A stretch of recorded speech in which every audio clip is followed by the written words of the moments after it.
بۆ دووەمین جار بە بڕیاری دەستەی فڕۆکەوانی عێراق و بە بیانووی ڕاستەکردنی موشک لەلایەن رووسیا بۆ سەر چەکدارانی داعش لە سووریا بۆ ماوەی 48 کاتژمێر سەرجەم گەشتە ئاسمانیەکانی هەردوو فڕۆکەخانی نێودەوڵەتی ئەولێر و سلێمانی ڕاگیران و بۆ هۆیشەوە جارێکی دیکە زەرەر و زیانێکی زۆری مادی بەر فڕۆکەخانە و ئەو کۆمپانیا و هاوڵاتیانە کەوت کە دەیانویست لە ڕێی ئەو دوو فڕۆکەخانەیەوە گەشت بکەن.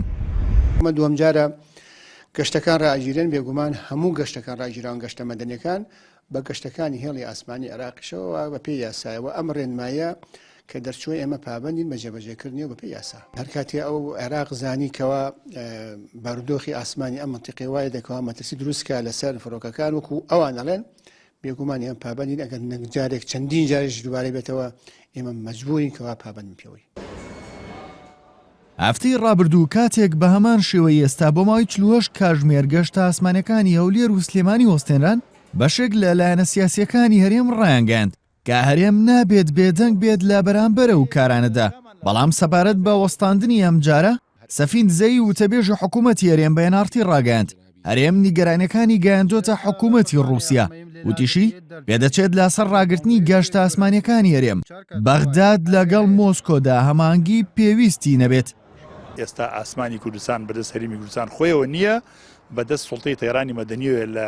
بەغا ئەوان نەیانەوێت هیچ فڕۆکەیەک ناتوانێت بێ بنیشێتەوە و هیچ فڕۆکەیەک ناتوانێت لێرە هەڵسێ کەواتە ئێمە مەتارمان هەیە بەڵام خاوەنی مەتارەکە نین هەموو عازێک هەموو هاتنێک هەموو چوونێک بەدەست سوڵتەی تەیرانی مەدەنیە لە بەغا و بەداخەوە تا ئەم لەحزەیە لە بنێنەرەکەمان لە بەغا ئەمەیان پژوە خستووە.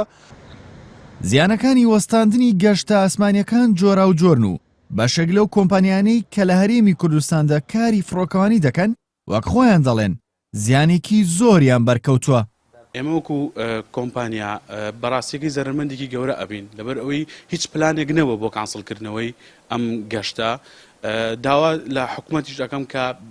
بە پلانەوە لەمەولا بتوانێت پێش وەخت ئاگاداری ئەم کێشانەمان بکاتەوە بۆ ئێمەش بتوانین بە خەڵکەکە بڵێن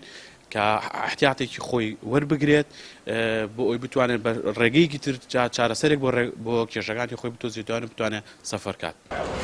بەهۆی وەستاندنی گەشتە ئاسمانیەکانی هەرێمەوە زیانەمادیەکان بە نزیکەی $500,000 دەخەمڵێنرێت و لە ئەگەری دووبارەبوونەوەشدا زیانەکان زیاتر دەبن.